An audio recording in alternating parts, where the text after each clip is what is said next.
conducted because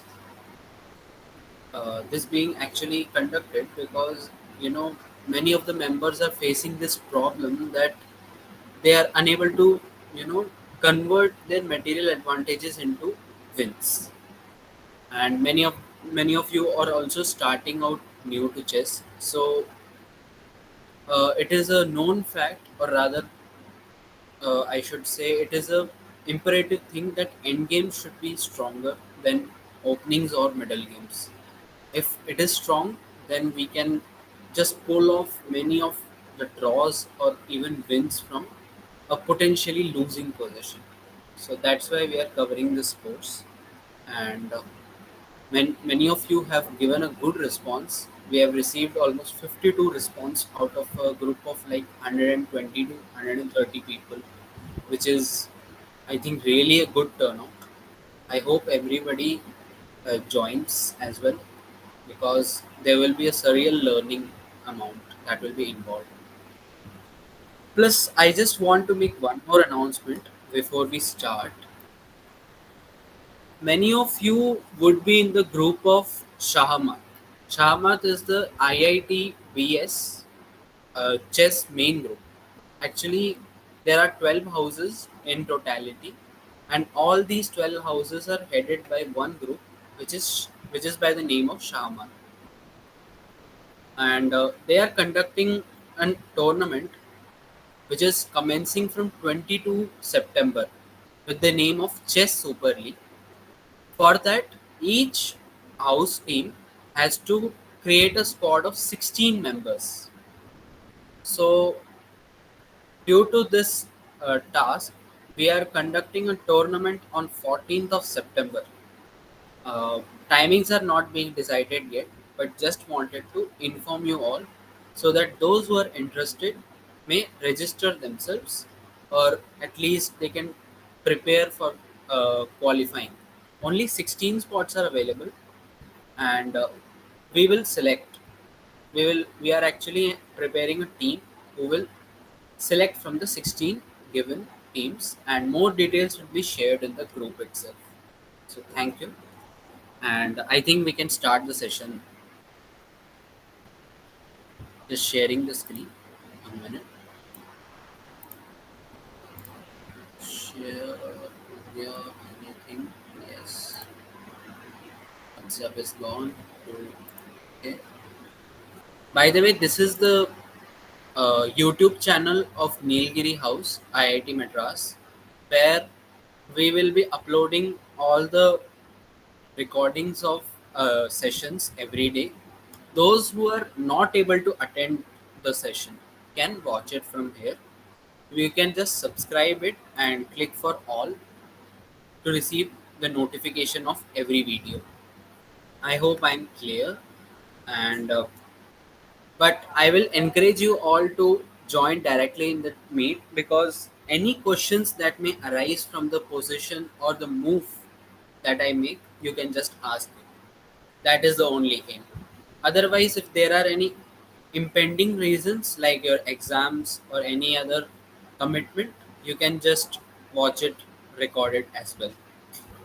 Okay, so let's start.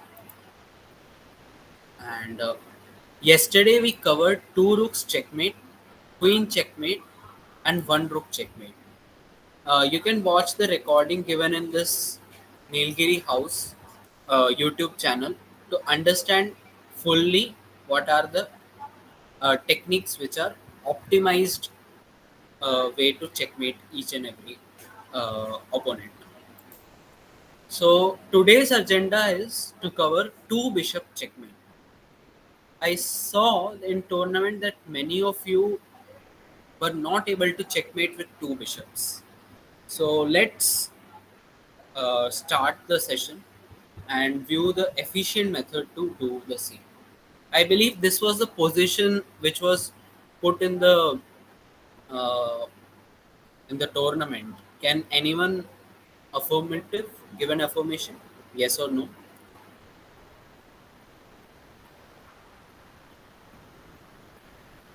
Anyone? Was this the position given? Okay, fine. Notice, now let's start. Notice that we have two bishops. And for those of you who don't know how the bishops move, bishop is a piece in chess which uh, which is 2 in numbers. That is, one squared is on a dark square like this, and one bishop is on a light square like this. Okay, every both white and black have two bishops in total for every game, and each bishop is of worth 3 points each. Okay, this was the basics about bishop. And how to checkmate with two bishops, it is slightly more difficult than the previous three checkmates that we saw, but it is still achievable with the support of this white king. White king needs to extensively support both the bishops in order to generate a checkmate. Hello.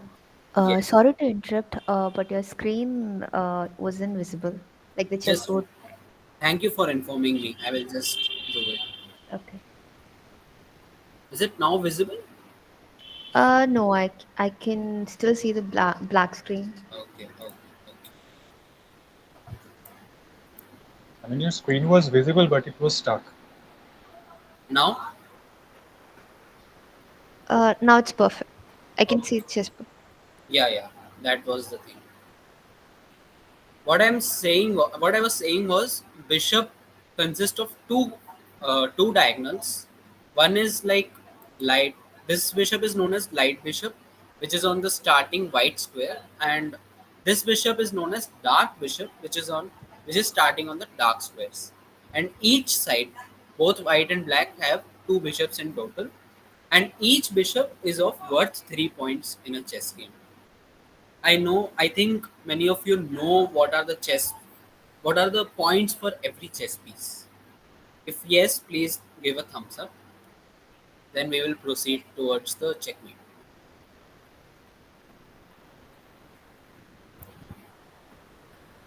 Okay, perfect, fine. Any of you who don't know about this point system, please raise your hand. I will just try to illustrate it in quick details. Anyone? Or put it in the chat, whatever it is. So Anirban and Piyush, how many? Just 1 second. And Jalesia. Okay. You three don't know the point system? Can I just confirm? Yeah. Yeah. Okay. Just 1 minute. Uh, Chess and analysis board. This is how a chessboard looks like. You know this, right? White moves first and black moves second. All those stuff.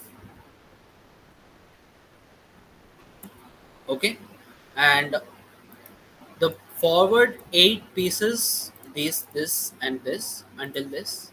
The coordinates are arranged like A, B, C, D up to H, and A, B, C, D. This horizontal x-axis is known as files, and the vertical 1, 2, 3, 4 up to 8. This is known as ranks. You can assume that A to H horizontal x-axis is known as files, and 1 to 8 vertical y-axis is known as ranks. This is the first basic point. Secondly, from the second rank and seventh rank, all these 8 pieces are known as pawns, and pawns have 1 point each. I mean, let's say if we move this and we move this, and if we capture this pawn, then you can see there is a below thing that pawn is showing as +1. Can anyone see? Please put a thumbs up. Okay. This means that one pawn has only 1 point. And if I capture this back, this gets gone up, washed away. Okay. So this means both the colors have equal 1 point each. That is the value of one pawn. Okay. So now, for example, if I put the bishop here, this bishop has, as I was already told, it consists of 3 points for capturing. Okay, and it moves in a diagonal manner like this. This is the pathway of movement of light squared bishop. Next up is knight. It moves in an L-shaped manner, horizontal L or vertical L. Sorry, this is vertical, and this is horizontal. Both the L's are possible, and this knight also has 3 points. So both bishop as well as knights are kind of mathematically equal, but strategically they serve different purposes. I hope you understood it. Please give a thumbs up. Thank you. Next up, let me just play a few more moves. Yes. Now this piece is known as rook.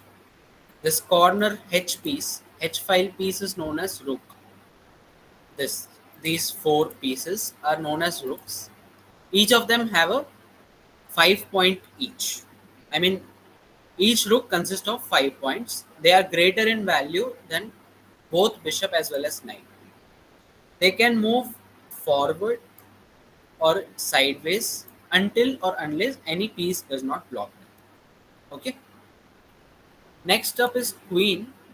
Queen has 9 points, and it is the highest valued piece in a chess game. It can move both diagonally as well as on a forward direction as well, until not blocked by any piece, obviously. I hope you understood these basics. Please give a thumbs up. Is there any doubt? You can also raise your hand.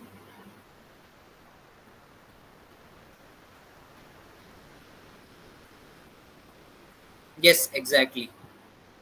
Jeevan, you are right. And let me also familiarize you with 3 most special moves, special rules as well. This is just a quick recap. Everybody may not know this. Please just bear with me for some time, just 2 minutes.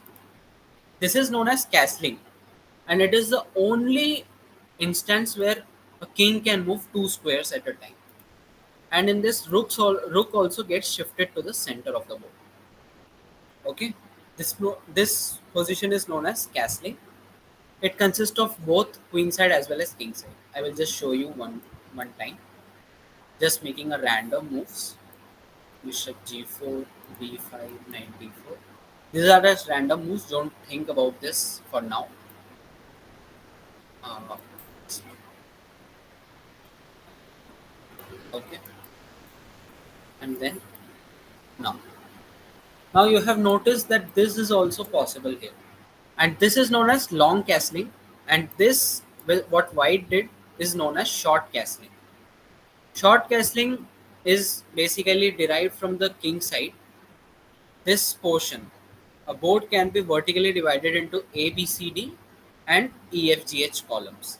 This E, F, G, H consists of king side, and A, B, C, D. These are known as files. A, B, C, D files consist of queen side, and E, F, G, H consist of king side space. I hope you understood this as well. If you have any doubts, please ask.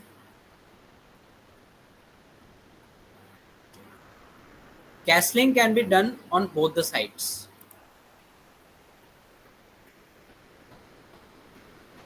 Okay, according to the position, we decide which side has to be castled. Please be careful that while doing long castling, only king should move 2 squares and the rook gets transferred to the center. That is the only prerequisite that we need to follow. I hope the basics are clear, and this is all regarding the basics. Let's move on to the bishop endgame. Here, so the first step in every endgame checkmate is to push the king, which is lonely, that is the black king in this center, to the corner of the board. I hope you are able to follow this. I will repeat once more.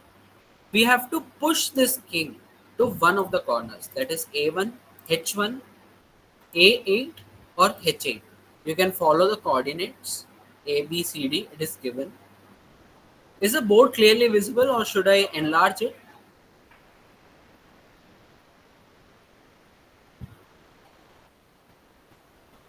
Okay, fine.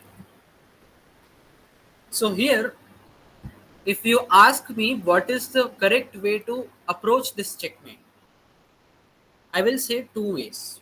One is we can limit the space which is traveled by the king through a subtle move of bishop. For example, bishop c2. Now, why bishop c2 will be on your minds?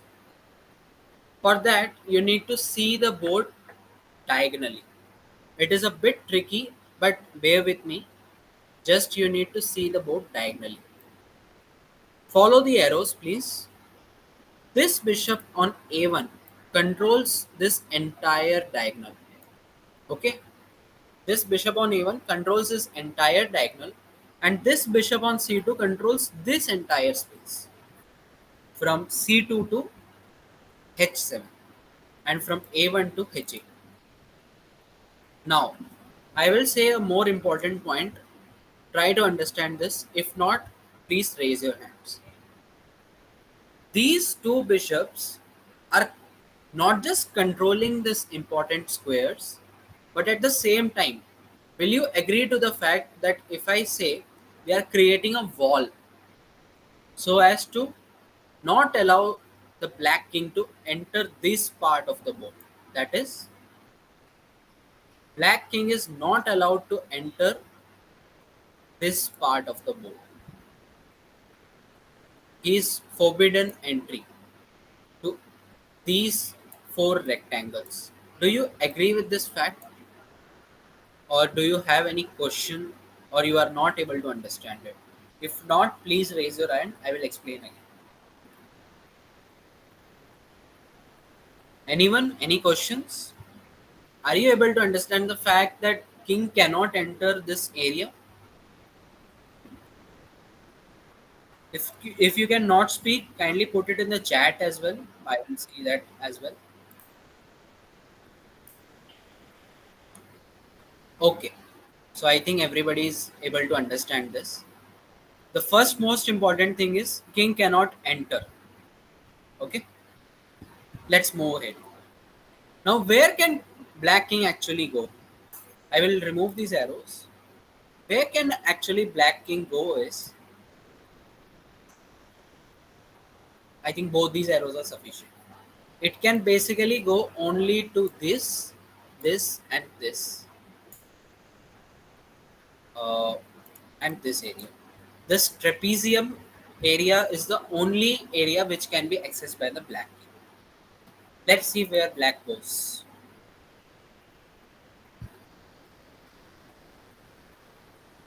Black plays here, let's say king d5. Okay. Now, I am reinforcing this diagonal position again. This is a wall, and black cannot cross this wall. What can we do to reduce the wall? Can anyone think of it? If you are thinking about bishop d3, then you are absolutely on the correct path. Why? Because if you notice, on the previous move, king was on c4. And I said that we have to reduce the squares as much as possible. So black chose king d5, and naturally what we need to reduce the space is we have to further go upwards and try to grab the square as well. Now if you notice, black is not able to go here, not able to come here, and also not able to access this. So he is only left with 4 squares. Can you see? c5, c6, d6 and e6. That's it. Give a thumbs up please if you are able to understand this much. Okay. Next step is, suppose we, sorry, anyone?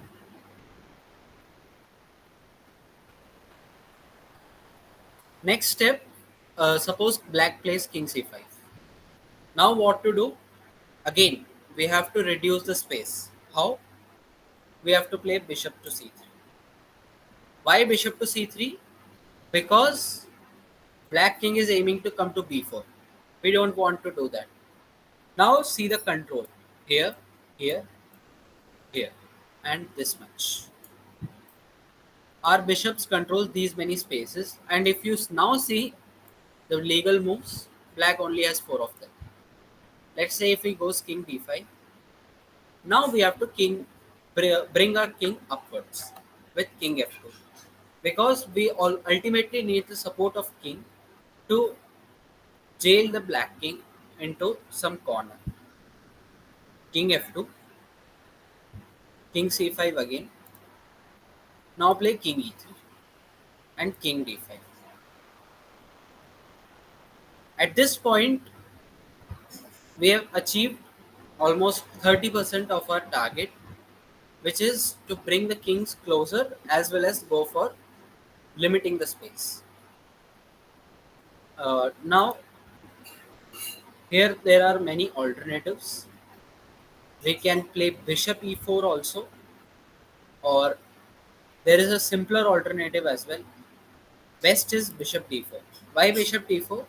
Because we are restricting the black king to go to c5. Now black king has only 3 squares. Earlier we saw without king black was able to go to 4 squares, and now we have reduced it to 3. Anywhere, let's say c6, and now bishop c4, we are getting this d5 square as well. So now you can see the wall is shrinking. Black is only able to access this much. The trapezium area has reduced.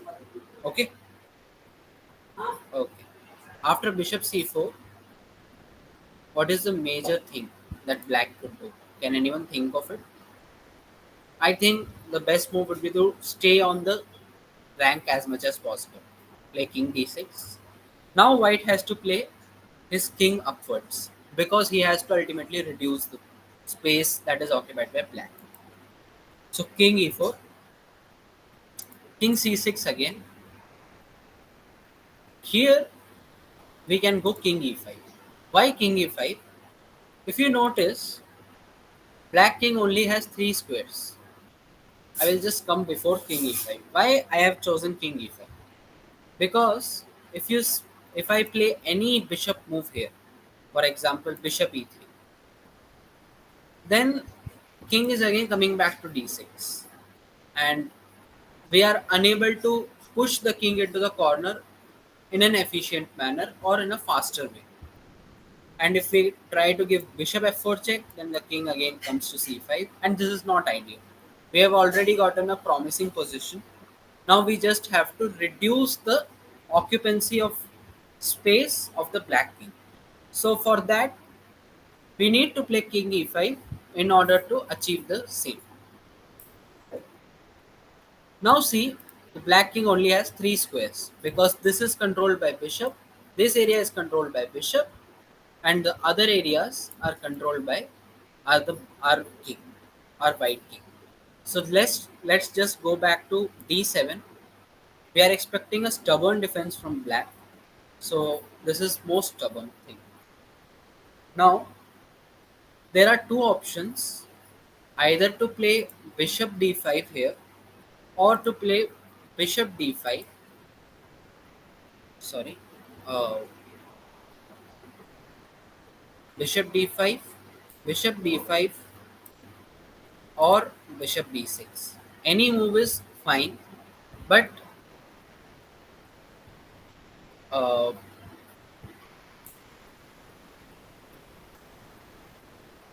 any move is fine, but I prefer bishop d5 the most.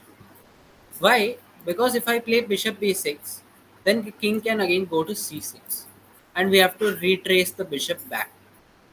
Although this doesn't cost white much, but still we are not optimally checkmating the opponent king. So let's go come back. Why bishop d5 is most logical is because now the king can only go to this files.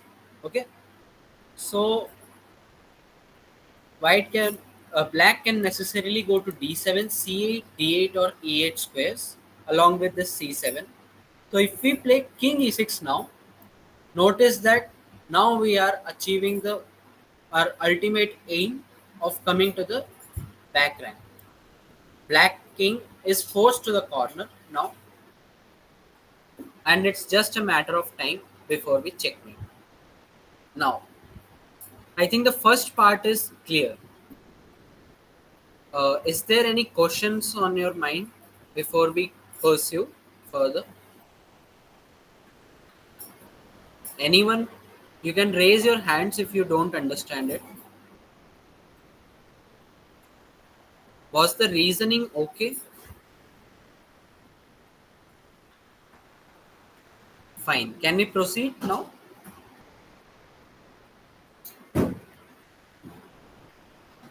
Okay. Here you see we have only A8, C8 and D8. A8 is controlled by bishop, and this portion A7 portion is also controlled by the bishop. So now what should white ideally play is king d6. Here you may suggest to play king d7, but it's a stalemate. You can notice that black doesn't have any legal squares. He can go here, or neither he can go to the corners as well. King d6 is a good move to play because black is now reduced for a single move, and this is king a8, king c8. Uh, Now bishop a7 is again a stalemate, so don't play this.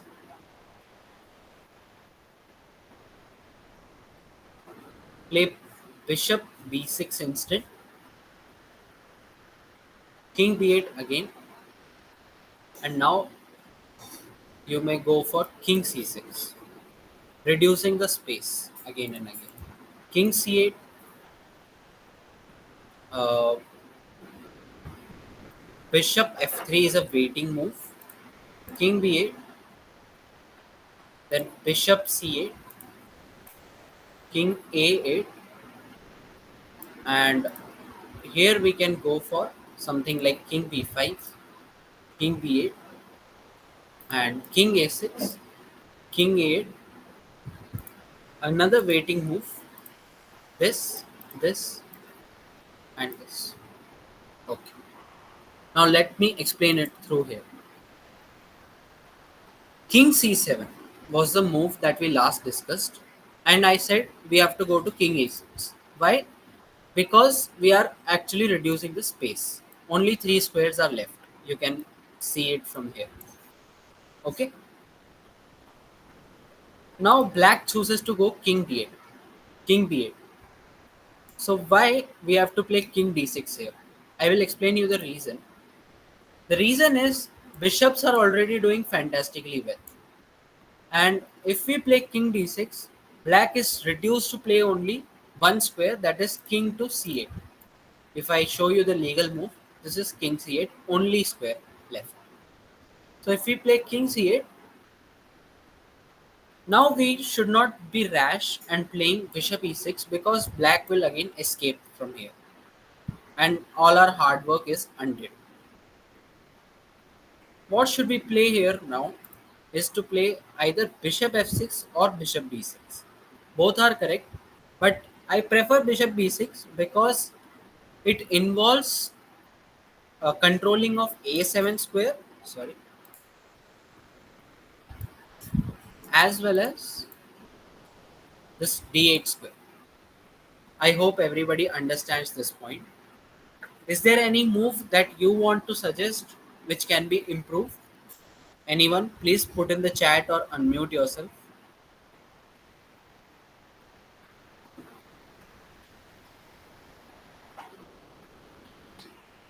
Anyone?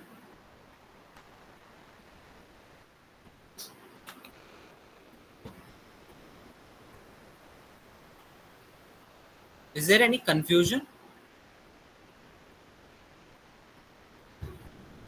Hello? Okay. I asked, I played bishop b6 here. Do you have any better suggestions? Because my reasoning is we have to control both a7 as well as prevent the king from running to d8. Is there any better suggestions for from your side? Someone said king c6, but actually it allows black to run to king d8 here. You can play bishop f7, king c8, and bishop f6, king b8, bishop e6, king a8, and bishop d4, king b8, followed by something like bishop d7, king a8, king b8, king b, king b6, king b8, bishop e5, king a8, and bishop c6. The process is same, but it's again lengthier.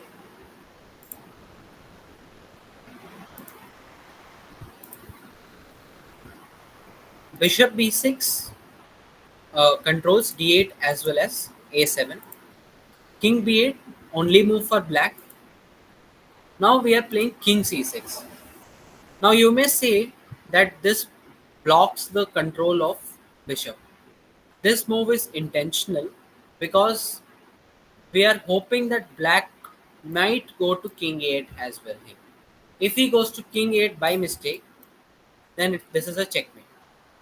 And many of you might see that we have moved the king here, but the bishop is giving the check. This concept is known as discovered attack or discovered check. Black moves to the best possible square, that is king to c8. Now we go bishop e6, or even like something like this is also possible. Bishop c8 and bishop b7, followed by sorry, sorry, just wait a minute. Am I audible? Okay. Either bishop e6 is also possible, but here we have to make a waiting move because the king cannot run to d8. It can only go for b8 or a8 or c8. Only these squares are left. So we are systematically blocking this access to c8 to bishop g4, king a8, and king c7 is a stalemate. So don't play this. King c5 or king b5. Both moves are good. King b8 and rerouting the king to a6. Again, king a8 followed by bishop to d4. This is another waiting move. Why we have played this waiting move? Because we want the king to come to b8 so that we could check king a8 and bishop f3. So the main concept that we have to gather from here is bishop d5. Until bishop d5, everything was good. We are just forcing the king to the corner.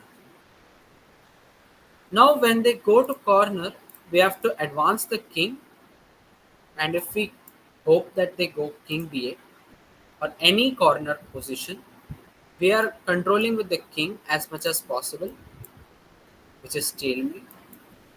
And then king c8, bishop b6. Why bishop b6? Because we are controlling the d8 square as well as here a7 square. That's the only thing.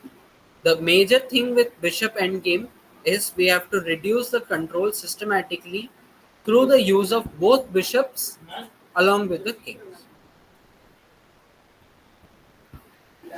And thereafter, this is just a methodology that we are allowing them to come to c8, waiting move, another waiting move. This time this controls the c8 square, king 8, king b5, king b8, king a6. We are clearing the diagonal through this rerouting of king for both the bishops to deliver the final knockout. king a8, bishop d4, king b8, bishop e5. Notice that this is serving as a J and this is a checkmate. I hope you understood this technique. Is there any question? Please put it in the chat. Usually, this endgame as well as bishop and knight endgame doesn't occur often in our games, in our blitz games. Only the first three occurs quite frequently, like 1 out of 20 games you will get 2 bishop mate. Most and the rest 19 you will get only 2 rook, queen or 1 rook. Among them, 1 rook mate is probably 50%, queen mate 25, and 2 rook mate 20%. Rest 5% goes to 2 bishop mate. So you need not to worry. But if it comes, you just need to remember this fact that we have to push the king, black king to the cornermost square possible using the jail concept, that is the step by step diagonal concept of both the bishops along with the usage of king.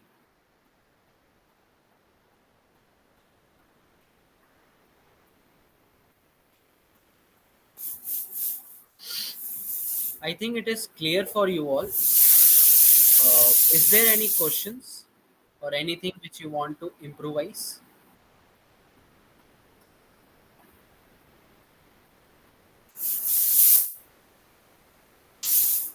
Okay, so I think we are done for today, and next next topic will be queen and knight win versus pawns. Basically, in this position, you have to you will be given queen on one side and knight on another side with a lot of pawns for both the sides, and the person who is holding the queen will have to uh, checkmate the opponent king through the use of pawn breaks as well as timely intermezzos or intermediate moves, which will help them to gain more space as well as checkmate the king quickly. I hope today the flow was okay. If there is any comments or uh, any kind of feedback you want to give, please do so. Was the tournament format favorable for you all?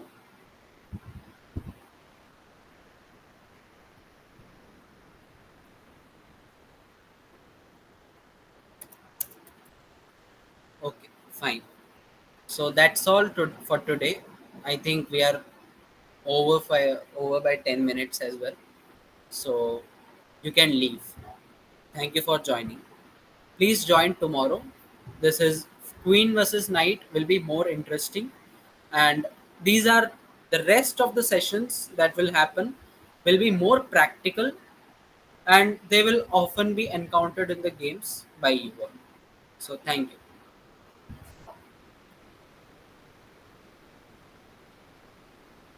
Yes, please. बताइए शुभम.